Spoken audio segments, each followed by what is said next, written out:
Pinagpawisan na ako, sobra.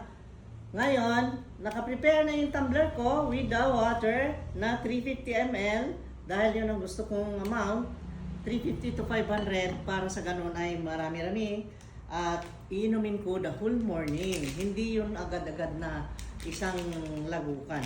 So, dahil itong tea na ito ay magbibigay energy sa atin sa umaga. Kapag bagong gising ka, i-prepare mo na yan. At yan ang una mong intake sa umaga. Wala nang kape-kape. Nawala na yung pag-uugali na magkape sa umaga at sarap na sarap sa cappuccino ng lakay niya. Ngayon, naiba. Ayan guys, sinusubukan natin pero okay, function talaga. Biro mo yan, nakapag-fasting ako sa tulong nito na tea dahil ito'y tinitimpla ko twice a day. Kaya natutulungan ako mag-remain yung kabusugan ko.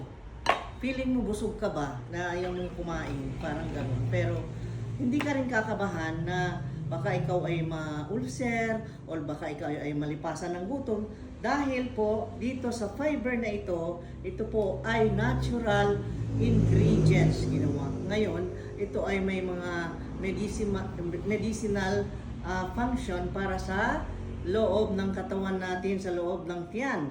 That's why this is tummy friend. Talagang kailangan mo ito every before meal. Yung mga meal na lunch, dinner. Ako kasi, nagla-lunch ako and dinner na lang. So, before ako kakain, ang ginagawa ko kasi dahil hindi ako nagbe-breakfast, ito ang inumin ko. And then,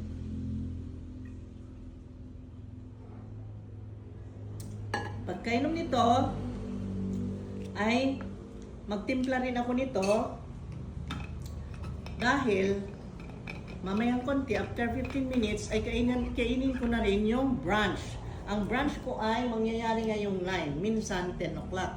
So, yan na po yung lunch ko. Lakip ng lunch ko dyan.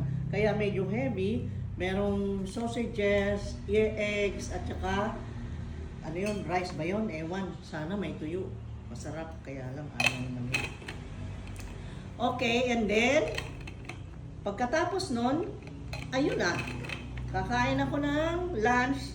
Magtimpla ako nito before lunch, 10 o'clock before I eat my lunch. And then, yun na ang last meal ko. Up to till morning na yon. Katulad ngayon, it's already 9:15. Okay? Ganun guys. Ganun kasimple ito. Ngayon, ito, hindi natin sadya na porket inom tayo nito, gusto natin pumayat kaagad, na ang expected natin ay gaganda kaagad, sexy, ganda kaagad. Hindi ganun guys. Ito ay, ako kasi, as I age, parang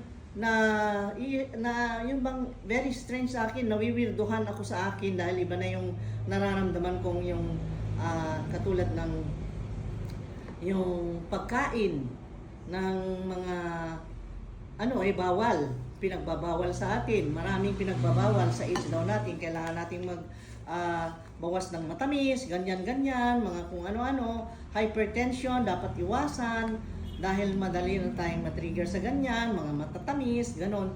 Kaya ako naghanap ng makasolve sa problem na para ako ay magamot. Hindi naman gamot ito. This is just to prevent mga illnesses na seryoso, no? So, sa pag-iinom ko nito, preventing those illnesses ay may maibibigay ding isa na factor na gustong-gusto ko at number 1 na sana yun ang mangyari. Papayat tayo at sexy. At alam nyo, yung face natin as we age, yung may mga mancha, pigmentation o mga ganyan, pati yan, kalakip yan dahil yung pag-intake natin ng sugar, ang mangyayari niyan, magkakaroon tayo ng itim-itim sa mukha, butlig-butlig na mukha, yun ho ang rason. Maraming sweets na nakain. Kaya ito ngayon ang pang-prevent natin. Okay? Kung gusto nyo, i-PM nyo ako at baka sakaling makatulong tayo. Okay? So, ganun lang. Have a happy weekend. Today is August 14. It's Sunday. And babos, have a blessed weekend.